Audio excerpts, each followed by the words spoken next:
Welcome in to the 143, episode 35, under review. We're back. We are back at it, and this is post week 1 of the NFL, so pretty exciting stuff. For the most part. We actually had an amazing weekend watching the Aggies lose to Appalachian State, which so that was pretty interesting. Is not ranked. They weren't ranked. They I don't know if they are now, but they beat us. And then we watched the Cowboys get absolutely obliterated by the Tampa Bay Buccaneers. I actually stayed up on that Saturday night up till 1:30 to watch Baylor lose in double overtime, so that was also fun. And then we watched the Cowboys lose. So all of our teams lost this weekend, but we still had a lot of fun watching the football games. Week 1 of the NFL season, I will say that we both took the dub in fantasy this week against our respected opponents. I won't mention them because I don't want to, throw them under the bus. I'm in 3 leagues. I only won in one of them, but the one league that I did win is the one that matters because it's the one. It's the one that we're in. People down here. So good times. Let's jump in. I feel like though, since we're talking about that, we might as well just say Ian won as well. So yes, as of this very moment, the 143 is undefeated in fantasy. We're 3-0 right now. Except y'all are playing each other next week. Yeah, so that's finna change. Yeah, unless you tie. Nah. Yeah, okay. So, anyways, we are going to talk about week 1 today. At the end of the show, we'll be bringing you our new fantasy segment where we discuss fantasy football for the last 5 minutes. If you're not into that, you don't have to listen to the last 5 minutes of the show, but you should because it's fun and it'll be a good time. So let's jump into it with your stat of the week, brought to you by Andrews Logistics, our sponsor. The stat of the week this week is a sad one because this is a sad statistic. Probably the most pathetic stat we've ever used. But it needs to be brought to light. There was only one team in week 1 that did not score a touchdown. Ladies and gentlemen, not a single touchdown. That was your Dallas Cowboys. They didn't score one touchdown. They didn't score any points at all after the first drive. I don't want to hear it about Dak's injury because Dak didn't get injured till the fourth quarter. The loss was on Dak. And I think it's fair to say, we won't really be talking much about the Cowboys this episode because there's not much to say except for... there's nothing really good to be said. Welcome back and the season is over, basically. Yeah, so pretty much. So we have no hopes for the Cowboys now that Dak is injured, that we played just so terribly.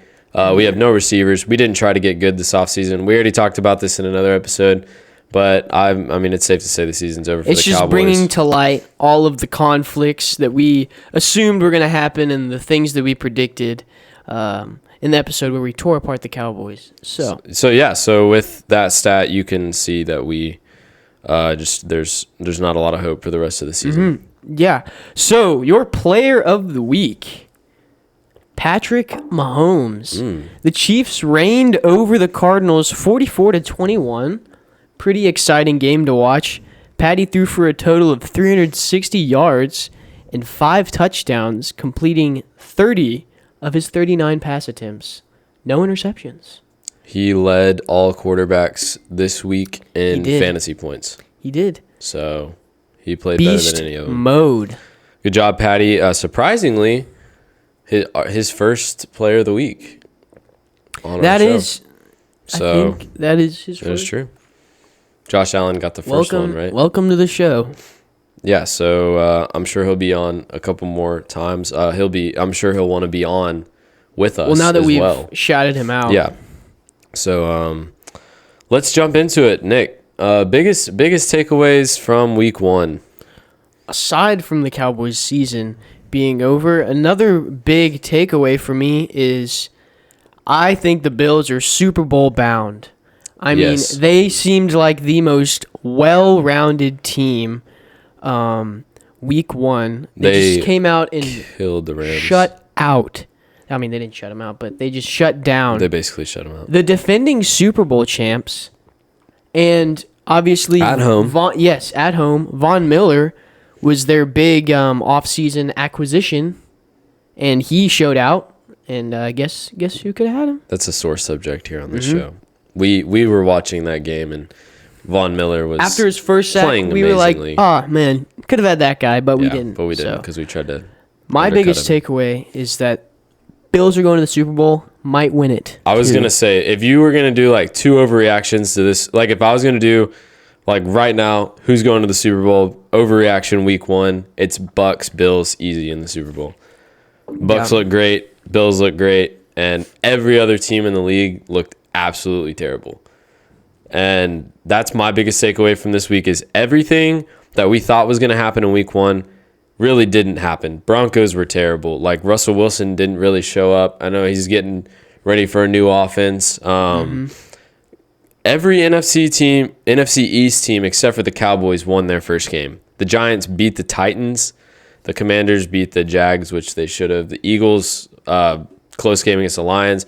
Like there were just so many things this week that were very surprising, and I think a lot of it can be I attributed. think another one was Bears 49ers. I don't really yeah, think that one. anyone had the Bears winning that game. I didn't really give them a chance, if I'm being honest myself. They proved everyone wrong. Showed up, showed out. It was smart of the 49ers to keep Jimmy G. I'll just say that. Trey Lance is not the answer. That just in case is looking more and They need more to in bring him back favor in, of Jimmy yeah. G. He just got more experience. He's better analyzing the field. Obviously, Trey Lance is a better athlete, but he just doesn't have what it takes to be the Jimmy G Niners also has the quarterback. playoff experience. He's played in multiple playoff games. Obviously, he's played in the Super Bowl too. So Yeah, that helps I would a ton. I would start Jimmy G. I think that right now the 49ers roster is one of the most top to bottom like balanced, talented rosters in the NFL. I think Jimmy G, he's a good option. Aside, like for who all's out there, including Trey Lance, I think Jimmy G is a very solid option for the 49ers. Well, it clearly took them to the NFC Championship. I mean, last year. and then they just benched him after that and said, sorry. They're like, we're ready to move on to Trey Lance, which they gave up a lot to get Trey Lance, which they shouldn't have done. But also another big takeaway from week 1 is that I don't know what happened to all you kickers this offseason, but y'all did not show forgot up. how to kick. You forgot how to kick. I could kick better than what y'all did this weekend. And I don't kick very well, so guys. many missed field goals. It was so many crazy. missed I field don't goals. have the stat on how many there were, but I'm There was a ton. almost 100% sure we set a record this week in missed field goals. Like Evan McPherson, we've praised Evan McPherson on this show. Evan McMoney missed one and had one blocked. Boswell didn't win the game. Missed one. Boswell was terrible. Crosby. Still was able to get one. Bullock missed one as well. The Titans game. It was crazy how many missed field goals there Suck were. up And a missed lot one of them in the were Cowboys game. game-winning opportunities. And they just didn't happen. Obviously, So one of the big ones was the Brandon McManus miss of Yeah. Monday night. that 64 yards though, I give some leeway to that. But Because he almost had it, Oh, too. Of all the misses, that was probably like... another miss closest make. that wasn't even part of the NFL, Texas A&M versus Appalachian State, it's tied up, and our field goal kicker kicked a dud to the 20-yard line. It wasn't blocked, ladies and gentlemen. Go look at the replay. It was terrible. I'm not going to go into that game because I was really mad. a very interesting kick. When you have to stand for an entire football game against an unranked in the hot team, sun at 3 o'clock in the afternoon. against an unranked team, you expect All to win. just to lose. Very, very unfortunate. We're not going to go into that because this is an NFL episode, but needless to say, we were pretty ticked. Honestly, there's a chance that the Aggies and the Cowboys season is both over. And we just started football season, ladies and gentlemen. Absolutely. I was already counting the Cowboys out. I am as well.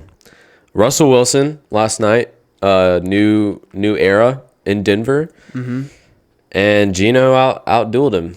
I don't know. I don't want to put the whole game on Russ because I would blame Hackett for his terrible time management. Well, and also two things is Melvin Gordon fumbles on the goal line. 2 minutes later, Javonte Williams fumbles on the goal line. That's true. Those are two huge game changers right there for me. Yeah, I don't think that it was really Russ's fault, but like it was just there was so much hype built up to this game returning to the Seahawks. Like when they were booing him, I was a little surprised by that. I think just about everyone was surprised. But there was a lot of orange in that stadium. I think that it was more orange than Seahawks colors. But I think that I think Russ and the Broncos will get it figured out. Just give them a few more weeks. I mean, it's a new head coach, new system, new quarterback, and also first half, Geno Smith just played absolutely out of his mind. 17 for 18 in the first half. Obviously, we'll see if he can keep that up. I would like to think he can, but he probably will not. Yeah. Hey, go for it, though. I love Geno Smith. Like, I'm rooting for him. I'm rooting for the guy. Because also, I don't want the Rams, Niners, or Cardinals to come out of that division. Seahawks are sitting at the top of the NFC West. See, and everybody has them at the bottom. It was just a crazy flip-flop week. Like, the Bengals lost to the Steelers. Joe Burrow lost to Mitch Trubisky. Looked absolutely awful. 5 turnovers, 4 interceptions, and a fumble for Joey B. Man, oh man. And still somehow managed to get Nick 18 fantasy points. Yep, and the win. Which is all that stinking matters. That's true. I don't know. It's just like crazy. The Giants beating the Titans. I don't think anyone could have predicted that at all. I mean, obviously, the Giants' only good player is Saquon. He is kind of the only reason that they won is because he's healthy, and we'll see how long he's healthy for. I don't know. Him and McCaffrey are very similar. Yeah, both made of glass. Speaking of McCaffrey, Baker did not beat the Browns in his return to the NFL, playing for Carolina. He turned it on in the fourth quarter, but for the first 3 quarters, he was terrible. And that reminds me of another quarterback who is currently hurt. His name is Dak Prescott, who stinks for 3 quarters. Thumb injury. Garbage time points are Dak Prescott's favorite. We were paying Dak Prescott $40 million a year to score as garbage time points. Also, I was reminded today, we were watching Undisputed while doing homework. Can I just add that for our parents listening to this episode? But we had it on, and it was brought to our attention that Zeke is still the highest paid running back in the league, ladies and gentlemen, in case you were wondering. But he is nowhere near the top 5 running backs in the league. I don't think so. For one thing, okay, we said we weren't going to talk about the Cowboys, but we always do. I can't let it slide. Fans. Okay, one thing that I saw, I did not agree with a lot of the play calling I saw out there. Kellen Moore did not show up this week. First off, that whatever that was in the first quarter, that little double reverse flip to Tony Pollard, I think everyone was like, okay, yeah, we want Tony Pollard to get the ball, but just like hand it off to him. Throw him a halfback slip screen or something. So we were all very surprised after that loss of 10. We tried it again, and we lost 5. Yeah. I don't know why we tried it again. And I will say, for the most part, I think for the first quarter and half of the second quarter, I think Zeke ran the ball pretty well. I would say a little bit better than everyone was expecting, but then all of a sudden we just stopped running the ball. Our O-line wasn't actually as bad as we thought. Tyler Smith actually did surprisingly well this week. I would agree. Which, Jerry's great at drafting. We've already talked about that. So, I would hope that he's good. He's our first-round draft pick. But he did a lot better than I thought. I think a lot of people thought he would. But, yeah, it's something that I was listening to today said that, and it's widely known, offenses scheme the first 15 plays. They already have what they're going to do for their offense.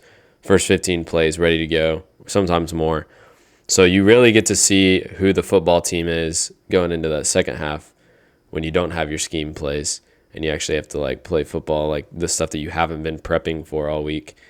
And I think the Cowboys are good at the beginning just because we schemed all the we had that plan. That was our game plan. This team looks the exact same as it did last year. No, it looks worse in my opinion. Okay, what I'm saying is defense phenomenal as per usual. Offense, Micah did great. Good job, Micah. Cheeks, just everywhere you looked, the offense was bad. Dak's throwing it into double, triple coverage, throwing it behind CD. CD was supposed to pop off and be the number 1 receiver. He had plenty of drops, and Noah Brown was our leading Noah Brown receiver. was the only good receiver. Dak seemed to have a good connection with him. Don't know how that happened. No, I don't know either. But that's where we're at as Cowboys fans. But I just think there were so many shockers that, like, obviously the Cowboys shocked well, I don't know how many people were that surprised by our performance. I wasn't expecting to win that game, but I was just expecting it to be a lot closer than it was. At least score one touchdown.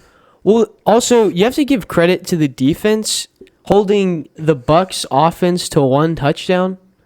On top of that touchdown, it's a perfectly placed back shoulder fade to Mike Evans in the end zone, right? To where he has to twist his body and snag it with one hand. It's not because, like, the defense was bad. It was just because the offense flat out outplayed them that one play. You know who got cooked every time that he was guard? I don't know why we had him on Mike Evans most of the game. Anthony Brown. We had Anthony Brown on Mike Evans for the majority of the game. And then there were a couple plays where he was on Julio Jones. When Julio Jones caught that fade down the right sideline, guess who was on him? Yeah, Anthony guys. Brown. Brady, in case y'all didn't know, Dallas Cowboys, Brady's the GOAT. He knows how to read defenses, and everybody knows, and their mother knows, that Anthony Brown is a terrible corner. That is what has happened literally ever since Anthony Brown has stepped foot in the league. They just target whoever he's guarding. It works every time. I can't blame him. You know who I was He's impressed awful. with? Trayvon Diggs. He did a great job. All that flack he's been taking in the offseason, I mean, he covered and covered well. He just didn't allow shut many everyone yards. down. The complete opposite of Jalen Ramsey, I would like to add on top of that. Yes. Everyone was praising Jalen Ramsey and just chopping Everyone down loves- Trayvon Diggs, and it was the complete Everyone opposite loves this the week. Rams right now, and the only player that I like on the Rams is Cooper Kupp. But that's it. I was happy to see the Rams lose. I was shocked to see the Bengals lose. I think everybody was. I don't think Joe Burrow is going to have another game like that.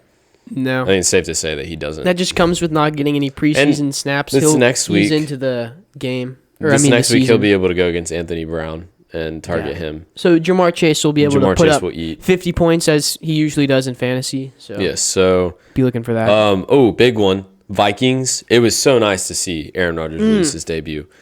And of course, after the game, Aaron Rodgers blamed the receivers. But we've already talked about this. You know why he has terrible receivers? Because he wants all the money. Because he took all the money. So there's no money to pay good receivers. You know who else did that? Dak Prescott. And it's working out great for both teams. I'm sorry that we could only that they could only get you veteran wide receivers and a bunch of chumps from Rookies. small D1 schools. So Watson dropped one wide open, like, first pass of the game, and Rodgers didn't target him till the fourth quarter. After that, which people are saying normally you want to target him pretty soon after that to boost his confidence. But he Rodgers didn't. was having none of that. Aaron Rodgers. But you know what? I was rooting hard for Kirk Cousins and the Vikings. Justin Jefferson picked up right where he left off. People are saying he looks better than he was the last Packers year. defense as per usual. I think a lot of people are predicting he gets over 2,000 receiving yards this year. I don't know if anyone else has ever done that.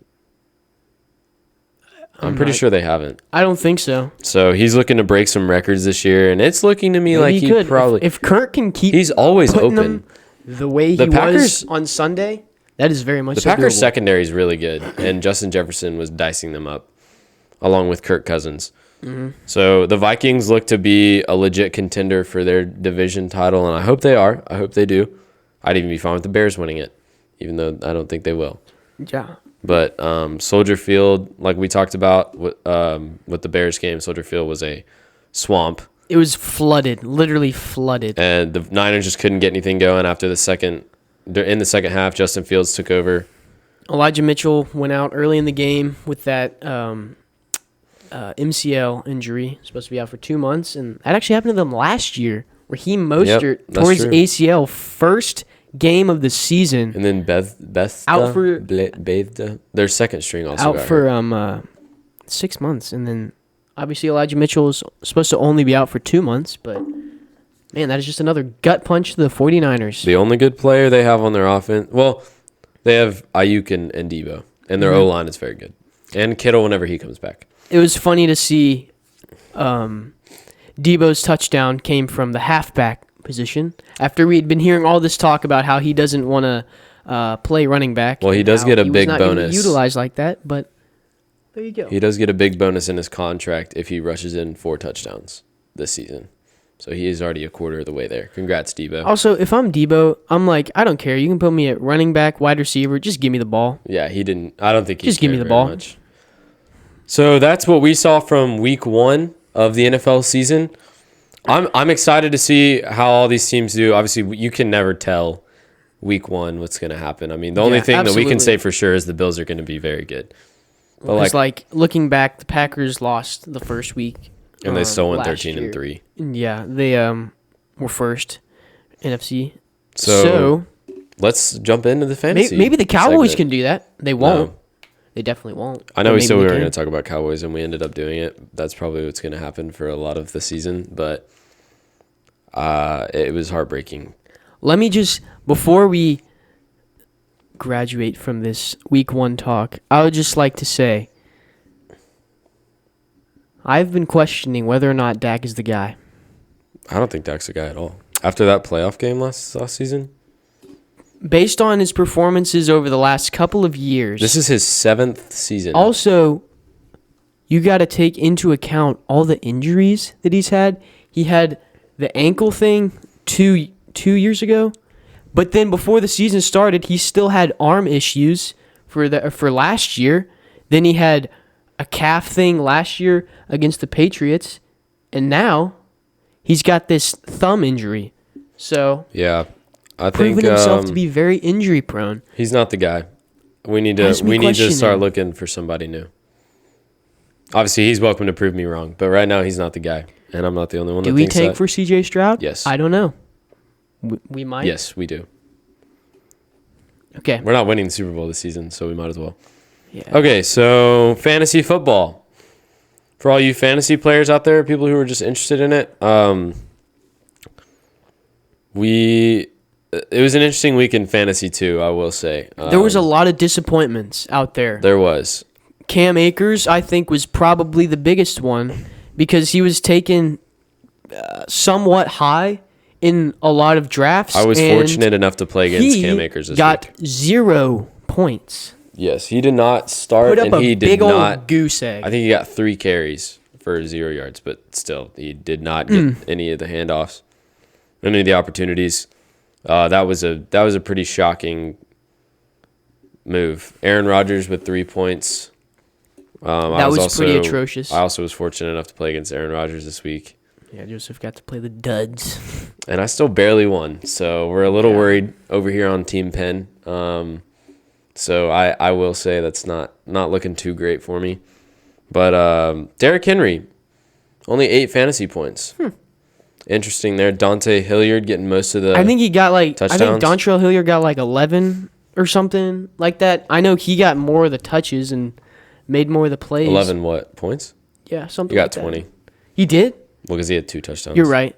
Yeah, I don't know why I was thinking 11. And Derrick had no touchdowns. So that was pretty surprising to me. Also, he got put in a highlight reel by I don't remember that linebacker's name, but just absolutely hit sticked out of his mind. He got some Derrick Henry medicine right in his mouth. Yep. So obviously best quarterbacks, not surprising. Patrick Mahomes, Josh Allen, Justin Herbert. Yeah. Everybody called that. Lamar did pretty good. So that's with the quarterback position. Running back position, man, DeAndre Swift is looking like a really good pickup right now. Yeah, he is just so good. Obviously, he's He a just great gets so pass well, he just catching gets so back, many. and he gets fed the ball just over and over and over again. Clyde Edwards-Helaire, also Yeah. a great pass catching back. The Chiefs running back is always going to get you a lot of points. Wide receiver, no surprise. Jamar Chase, Justin Jefferson. Justin Jefferson was absolutely phenomenal. Cooper Kupp, no surprise there. No surprise there. It's looking like what it did last year. You know, the same stars that were putting out last year are putting out this year. So wide receiver, pretty much same. Tight end, didn't really see a whole lot of production from any of them except for Kelsey. Yeah, Mark Kelsey- Andrews was 10. Kelsey kind of popped off with a little bit more. Kittle was out. So Kyle it's looking Pitts didn't have a lot either. It's looking very similar to last year right now as well with the tight end situation. Obviously, kicker's going to be hit or miss every week. Defense, Miami with 20 this week. That's not Out of happening nowhere. again, guarantee you. But anyone playing against the Patriots this year, If you have a defense going up against New England, I say start them. Yeah, I got straight shafted because I took the Saints defense thinking that they were going to clamp up on the Falcons. I was sorely mistaken when my defense got me a whopping 3. I had the Niners defense starting, and they only got 6 against Chicago. I was very surprised by that one as well. So we're gonna have to do some rethinking. If you have Nick Chubb or Kareem Hunt, that one's a little difficult. I have Nick Chubb. Ian actually It has almost Kareem seems Hunt. like you're rolling the dice because you just never know. It's just looking like they're sharing snaps right now, which shocks me because Kareem Hunt wants a trade. I don't know why they're playing him. That's the same thing. I'm biased because I have Nick Chubb. The same thing with Javonte Williams and Melvin Gordon on the Broncos. Joseph actually has Melvin Gordon. On my I have bench. Javonte Williams. But they're sharing snaps as well. Obviously, Javonte is getting a little bit more than Melvin Gordon, seeing as he is the running back 1. Fantasy owners do not like to see the But dual can we threat just running back. let him free? All right, he's an athlete. Let him be an athlete. Melvin Gordon's kind of washed. I was about to say. I don't start him. Long term, who is going to be the running back? Obviously, Javonte Williams. Yes, so I'm with you there. McCaffrey did decent. Saquon popped off. We have a guy in our league whose team was stacked with like Amon-Ra St. Brown, Justin Jefferson. Saquon Barkley. I'm forgetting there was a couple other, but he scored like 150 this week. Shout out to Ashton Grissom. I also saw somebody on Twitter whose team got a whopping 39 points. 39. They had embarrassing. Dak, Cam, Allen Robinson, T. Higgins, Elijah Mitchell, and I was like, man, that just stinks. Yeah, also fantasy owners, stay away from the Cowboys receivers, any of them. They're not going to be consistent. The only one that will be consistent is Dalton Schultz. Mm-hmm. He always He's that is. red zone threat, He Mr. always Reliable over here. But it's looking like Mike Evans is a great pickup as well. I mean, no Brady surprise just looks there. for him in the red zone. Godwin looks like he's hurt again. So I have Julio on my bench. Maybe time to bring him up at some point. But yeah, so that's our fantasy analysis for this week.